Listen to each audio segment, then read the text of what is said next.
Well, for everybody who is joining us, thank you for the patience that you had earlier. We were working through some technical difficulties at the start of that streaming cast, but what we are going to talk about today is our upcoming winter storm. We're going to have a look at how it is impacting your holiday travel, not just here in eastern Iowa, but across the upper Midwest, Great Lakes, and the northern plains as well. We'll also have a bit of a look at your Thanksgiving forecast, what to expect for tomorrow. So let's go ahead and jump right in. Again, thanks so much for everyone who is still tuned in. Had some technical difficulties at the start that we were working through. So let's go ahead and switch over now to kind of an overview of what the highlights are of what we'll be talking about today. And that is our upcoming winter storm that is going to be arriving as we get into your day on Saturday. Now, right now, we are looking at quiet weather, but it's going to be cold, and that is going to play a role in the ability of snow to stick and accumulate, as ground temperatures currently are in the 40s across eastern Iowa. So with temperatures tonight falling into the 20s and then only making it into the 30s during Thanksgiving, that means ground temperatures are going to be steadily cooling for the next 48 hours leading up to the onset of this storm. Holiday travel for Thanksgiving Day itself is currently in good shape, looking at highs right around freezing, but sunny weather and quiet weather. Winds are also going to be a little bit lighter than they were today, so it's going to be a somewhat more comfortable day if you're going to be outside, but you are still going to want to bundle up. Now that takes us to Black Friday.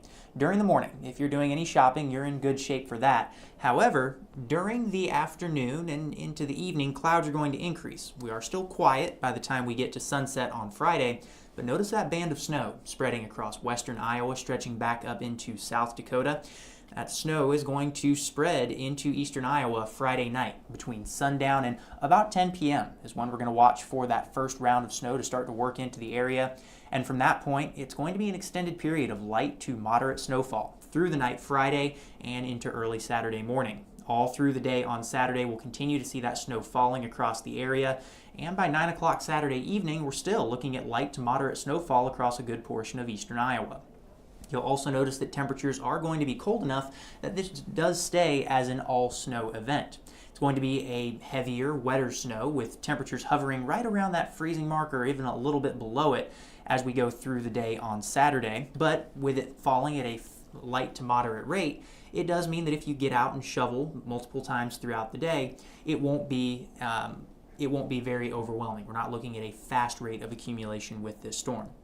Now, by the time we get to Saturday night and into early Sunday morning, that snow begins to wind down in the same way it started from west to east. And then by Sunday morning, that snow is moved off into the Great Lakes and the Ohio River Valley, and we are returning to dry weather across eastern Iowa.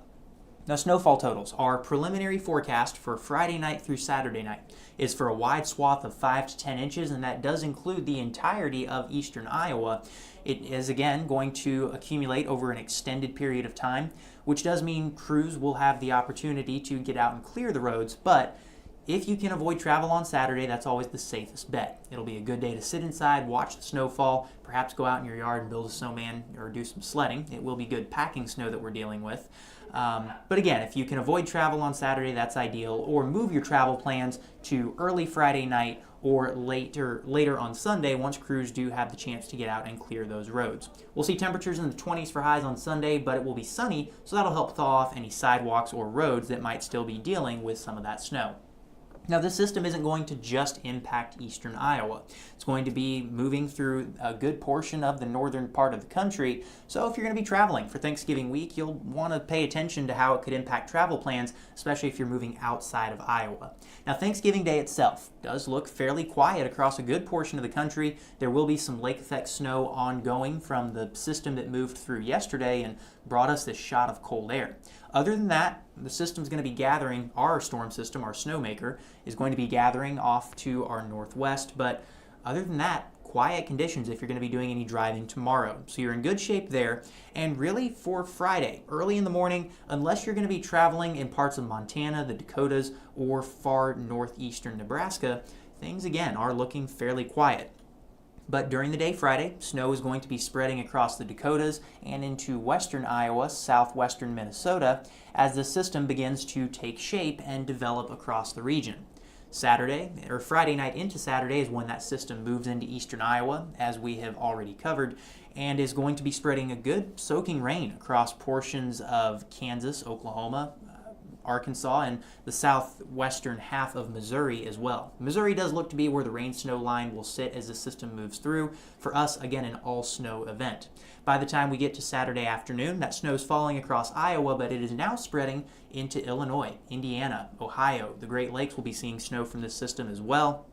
And that system will continue to track off into the Great Lakes region and off towards the northeast by the time we get to your Sunday afternoon and Sunday evening, with lake effect snow lingering on the backside of this system as well, if you're going to be in that Great Lakes region visiting relatives. So again, winter impacts from this system begins on Friday. That'll be when you see that chance for accumulating snow across the Dakotas, stretching back into Wyoming and Montana.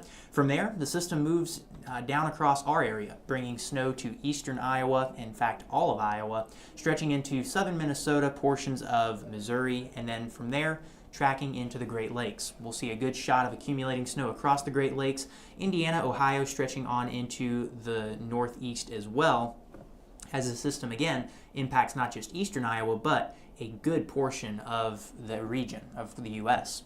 Now, once the snow moves out, it's going to be sticking around for a while. High temperatures for the next 5 days. Again, Thursday, Friday, hovering right around freezing, which allows our ground temperatures to cool and will allow that snow to stick and accumulate much sooner than if we'd had warmer temperatures leading up to the onset of the event. Saturday, highs right around freezing as that snow is falling across eastern Iowa. So again, looking at a heavier, wetter snow, good for packing snowballs and making snowmen. But if you're going to be doing any shoveling, you'll want to get outside and shovel a couple times a day, as it will be a heavier snow, so a little bit more of a challenge to shovel. Sunday and Monday is when cold air moves in, however. We are going to see high temperatures in the teens and 20s, which means in the mornings, wind chills are going to be getting extremely cold. The next 3 days, it'll feel like it's in the teens, but by Sunday and Monday, dropping into the single digits and then single digits below zero for what it will feel like for your Monday.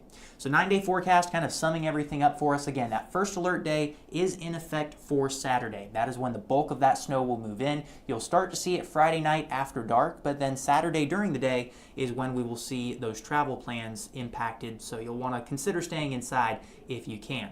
Sunday and the beginning of December, certainly going to feel quite wintry. We're going to be watching for those temperatures cold across the area and really staying below freezing after that snow falls through the end of the 9-day forecast. You'll also notice a couple of snow chances as we get into next week, but at this point, that snowfall is looking fairly light and not looking as impactful as what our system will be as we go through this weekend. So again, winter has arrived. It has arrived very suddenly, and it's going to be coming in with quite a few winter impacts as we go through the upcoming weekend. So as we go ahead and wrap up our week, you're going to want to make sure that you are ready for that storm as it comes through. So again, that was a good overview of what to expect with the storm system as we go through your Thanksgiving holiday, through the weekend as well, and you'll want to make sure you're ready for this system as we go through the next several days. Make sure you check back for updates as well. We will have more streaming shows, and you can always catch our newscasts for the latest on this winter storm as it approaches, moves through, and then what comes after for eastern Iowa. Thanks for watching, and we will see you on the news and see you on our streaming platforms as well.